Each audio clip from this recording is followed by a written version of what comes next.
Assalamualaikum warahmatullahi wabarakatuh. Pemirsa, sejumlah informasi penting seputar Kabupaten Kota Waringin Timur akan kami hadirkan untuk Anda. Kali ini bersama saya Blitaria Indri, berikut informasi selengkapnya.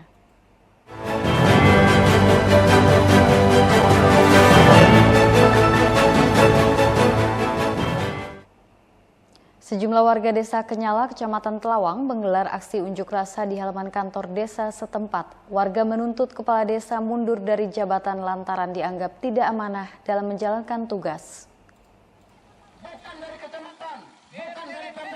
Sekitar 150 warga yang tergabung dalam masyarakat peduli desa Kenyala, Rabu siang berorasi di halaman kantor desa Kenyala.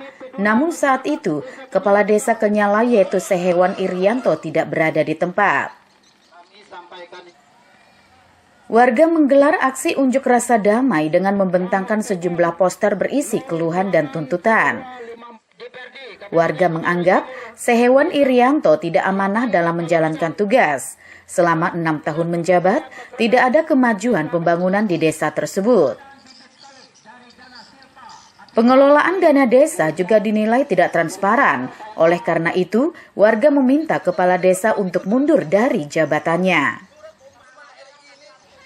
Roda pemerintahan desa juga dianggap tidak berjalan baik. 2 jabatan kaur desa sudah bertahun-tahun kosong. Kepala desa serta sekretaris dan bendahara juga jarang berada di kantor untuk melayani masyarakat. Tuntutan warga masyarakat desa Kenyala hari ini tentang pemerintahan Kades Sehewan Irianto tidak transparan, penggunaan dana DD dan dana PAD desa. Kami minta kepada pemerintah daerah agar bisa Bupati Kota Waringin Timur mencabut dan memundurkan dia sebagai Kepala Desa Kenyala. Alasan kami dari warga masyarakat Kenyala tidak ketransparan, selama ini tidak ada bangunannya, bentuk apapun tidak ada bangunannya, maupun kantor maupun apa, hanya jalan-jalan itu pun merupakan dari pihak ketiga. 2 kaur ini sudah lama, sudah bertahun-tahun kekosongan karena satunya kaur menjadi guru, satunya dia tuh terkena kasus pidana. Sudah berapa lama itu Pak kosongan? Yang kosong sudah hampir 2 tahun, 3 tahun ini kosong. Aksi unjuk rasa ini merupakan puncak kekecewaan warga terhadap kepala desa. Berbagai upaya sebelumnya telah dilakukan warga dengan mengadakan mediasi bersama sejumlah pihak, namun tidak ada perubahan. Kami akan menyampaikan aspirasi masyarakat ini kepada Bapak Camat. Mudah-mudahan aspirasi ini nanti akan disampaikan Bapak Camat kepada Bapak Bupati, sehingga ada langkah-langkah terbaik untuk mereka. Langkahnya apa? Mereka yang memikirkan nih, mereka yang lebih tahu untuk menyatukan masyarakat yang ada perpecahan ini. Nah, mungkin nanti kan ada langkah-langkah bagaimana selanjutnya masyarakat ini, tetapi mereka ini bersatu, biar bisa membangun Kecamatan Telawang ini, khususnya di Desa Kenyala ini menjadi lebih baik dan memakmurkan warga masyarakatnya. Warga berharap pemerintah Kota Waringin Timur segera memenuhi tuntutan mereka. Warga meminta jabatan kepala desa secepatnya diganti dengan penjabat kepala desa sebelum pemilihan berikutnya. Mashud Badarudin, Hayat TV. Sementara itu, aksi pencurian Selasa malam terjadi di PPM Sampit. Dalam waktu 1 malam, pelaku membobol 4 kios di pasar tersebut, salah satunya kios ponsel. Aksi pencurian di PPM Sampit dilakukan oleh seorang pria. Tindak kriminalitas yang dilakukannya terekam CCTV atau kamera pengawas. Dari rekaman video terlihat pelaku memasuki kios ponsel dengan merusak kunci rolling door atau pintu gulung menggunakan tang potong. Sadar aksinya terekam kamera pengawas, pelaku sempat menutupi wajahnya menggunakan kain. Dari aksinya tersebut pelaku mencuri 2 ponsel senilai 3 juta rupiah. Korban baru menyadari kiosnya dibobol maling setelah mendapat informasi dari temannya yang melihat pintu kios dalam keadaan terbuka. Pas dilihat ya terbongkar semuanya ini. Apa yang hilang waktu itu? Untuk yang di tempat toko saya ini handphone. Handphone 2 unit handphone. Kalau kisaran harganya berapa itu Bang kira-kira? Sekitar totalnya itu sekitar 3 jutaan. 2 unit itu Ya, Bang? itu handphone orang yang sudah beli tapi belum diambil. Oh gitu. Berapa toko informasinya yang digempor? Toko 4 katanya. Ya, toko. Bang, kalau kejadian pencurian di sini ini sudah sering ke Bang atau gimana? Sering. Bang, Dulu yang paling besar ini Mas, sebelah saya ini. Itu handphonenya sekitar 20 unitan. Selain kios ponsel, pada malam yang sama terdapat 3 kios lainnya yang juga dibobol maling, yaitu kios kembang plastik, kios mainan, dan kios kelontongan. Koordinator Petugas Keamanan PPM Sampit, Arpan Saputra menyebut, aksi pencurian tersebut terjadi sekitar pukul 10 malam. Saat itu aktivitas di PPM Sampit khususnya di area kios ponsel masih cukup ramai aktivitas pedagang. Lihat di CCTV itu kejadiannya masih pas kota-kota masih buka kan. Jadi kita kalau menyangka kalau itu pencuri lah itu kan. Apa itu kita karena masih kegiatan masih jalan jam 10 itu. Ya untuk kedepannya kita ini lagi ya kan. Kita minta sama pedagang kontrail juga untuk kesadarannya menutup mengurangi kegiatan sampai jam 9 malam udah tutup. Jadi kita bisa monitor lagi untuk kedepannya.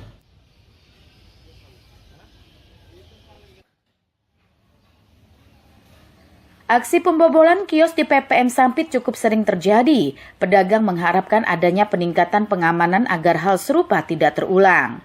Untuk kewaspadaan, sejumlah pedagang juga memasang kamera pengawas. Mashud Badarudin, Hayat TV.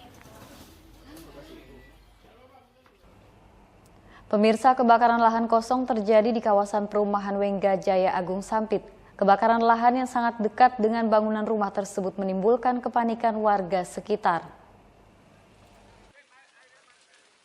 Hanya dengan menggunakan peralatan seadanya, sejumlah warga berusaha memadamkan kebakaran lahan. Lahan yang terbakar merupakan lahan kosong yang hanya ditumbuhi semak belukar. Namun karena lahan yang sudah mengering akibat lama tidak diguyur hujan, membuat api semakin membesar dan lahan yang terbakar terus meluas. Kepulan asap juga menyelimuti kawasan tersebut. Warga semakin panik karena lahan yang terbakar berada persis di samping bangunan rumah mereka. Warga menduga lahan tersebut sengaja dibakar oleh orang yang tidak bertanggung jawab.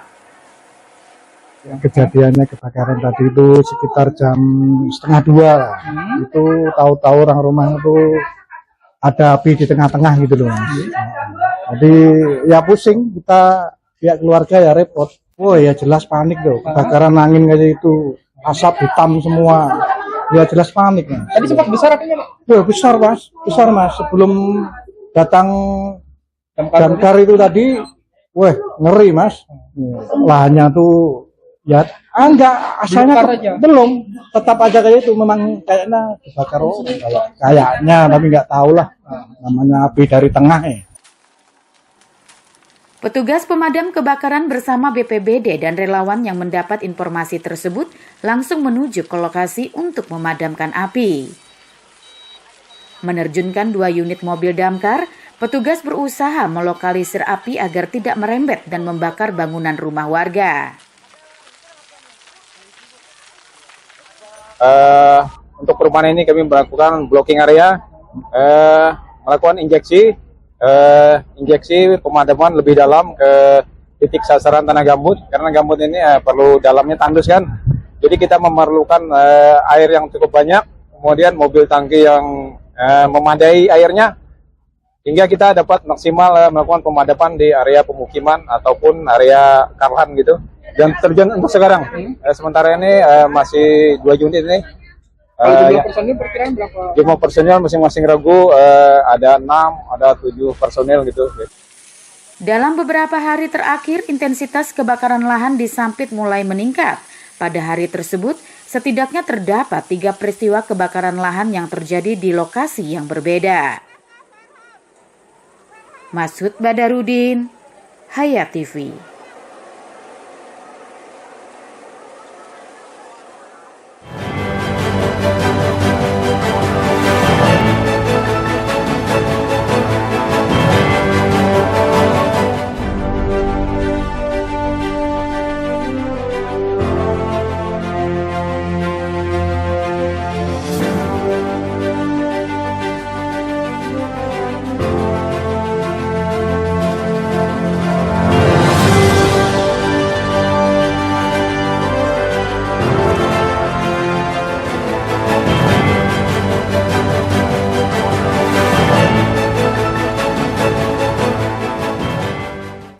Memperingati Hari Kunjung Perpustakaan dan Bulan Gemar Membaca tahun 2024, Dinas Perpustakaan dan Kearsipan Kabupaten Kota Waringin Barat menggelar sejumlah kegiatan yang diikuti oleh para siswa-siswi, mulai tingkat TK hingga SMA se-Kota Waringin Barat. Hari Kunjung Perpustakaan dimulai sejak 14 September 1995 pada saat pemerintahan Presiden Soeharto. Penetapan Hari Kunjung Perpustakaan mempunyai tujuan yang positif bagi gerakan aktivis intelektual di Indonesia, terutama di dalam menyebarkan budaya membaca generasi bangsa Indonesia serta mengoptimalkan peran perpustakaan sebagai ruang pembelajaran dan berkreativitas. Dinas Perpustakaan dan Kearsipan Kabupaten Kota Waringin Barat mengisi Hari Kunjung Perpustakaan dan Bulan Gemar Membaca tahun ini dengan menggelar sejumlah kegiatan lomba, seperti lomba mewarnai oleh anak-anak TK, kemudian pantun saloka, musikalisasi puisi, dan ditutup dengan kegiatan di hari terakhir yakni senam bersama. Lomba mewarnai dan juga pantun saloka digelar pada tanggal 16 September kemarin. Selain itu juga ada pemilihan duta baca pelajar tingkat SMA, SMK, dan MA serta kelas berbagi. Peringatan Hari Kunjung Perpustakaan dan Bulan Gemar Membaca yang dilaksanakan oleh Dinas Perpustakaan dan Kearsipan Kabupaten Kota Waringin Barat merupakan upaya meningkatkan indeks literasi masyarakat, serta mewujudkan gerakan membaca nasional dengan melibatkan peran serta semua komponen bangsa, diantaranya melalui lomba yang digelar. Sebagaimana diketahui bahwa saat ini sebagian masyarakat belum memiliki minat baca yang baik. Rendahnya minat baca berkaitan dengan ketersediaan sumber bahan bacaan serta kemudahan untuk mengaksesnya. Di sisi lain, faktor keluarga dan lingkungan memiliki peranan penting dalam menumbuhkan minat baca. Yusbaria berharap unsur pemerintah, swasta, bunda literasi, lembaga pendidikan, dan masyarakat untuk senantiasa memberikan dukungan guna mewujudkan masyarakat yang cerdas dan kompeten, melalui kebiasaan gemar membaca sehingga dapat tercapai masyarakat yang cerdas, kreatif, dan inovatif. Tim Liputan SBTV.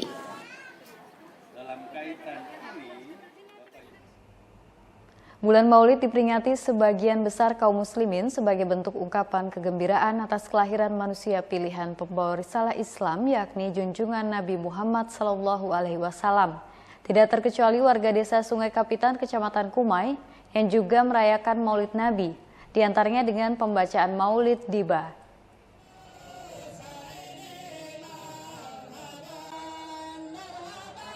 Bagi umat muslim, Maulid merupakan saat yang tepat untuk merenungkan kembali ajaran Nabi Muhammad SAW. Dalam peringatan ini, seluruh masyarakat agar meneladani sifat-sifat mulia Rasulullah, seperti kesederhanaan, kejujuran, dan kepedulian terhadap sesama. Masyarakat Muslim Kota Waringin Barat, khususnya Desa Sungai Kapitan, Kecamatan Kumai, memperingati Maulid Nabi Muhammad SAW dengan penuh khidmat dan sukacita. Perayaan Maulid ini diadakan dari rumah ke rumah di surau dan masjid. Selain bertujuan untuk menghormati dan memperingati kelahiran Nabi besar Muhammad SAW yang menjadi teladan umat, mereka juga mengambil berkah dari perayaan itu.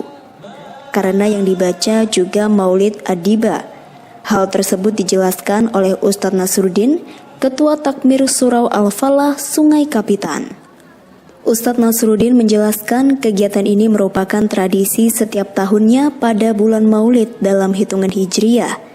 Pada bulan tersebut masyarakat bersukaria menyambut bulan lahirnya Nabi dengan membaca riwayat hidup Nabi Muhammad SAW atau Maulid Ad-Diba, berharap mendapat berkah dan rahmat dari Allah Subhanahu wa Ta'ala.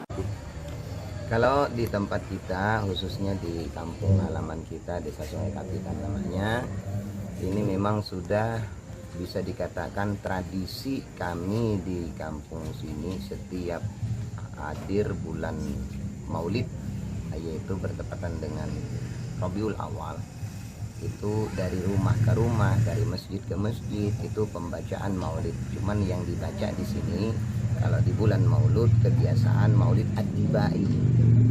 Nah, yang mana masyarakat kita kita bersukaria menyambut lahirnya atau bulan lahirnya daripada junjungan Nabi besar Muhammad SAW, dengan harapan sebenarnya dengan pembacaan maulid, membaca riwayat hidup daripada kekasih Nabi kita Muhammad SAW agar turun berkah, turun rahmat. Karena tatkala dibacakan riwayat hidup orang yang soleh lebih-lebih daripada junjungan Nabi besar Muhammad SAW, maka akan turun rahmat di tengah-tengah kita, siapa yang membaca dan juga siapa yang hadir ikut mendengarkannya. Ustadz Nasruddin juga menyampaikan sejatinya tidak ada keutamaan khusus dalam membaca Maulid Ad-Diba. Namun demikian bersolawat dengan menyebut nama Allah Subhanahu wa Ta'ala dan Nabi Muhammad Sallallahu Alaihi Wasallam termasuk dalam amalan baik yang dapat mendatangkan keutamaan bagi siapa saja yang melakukannya.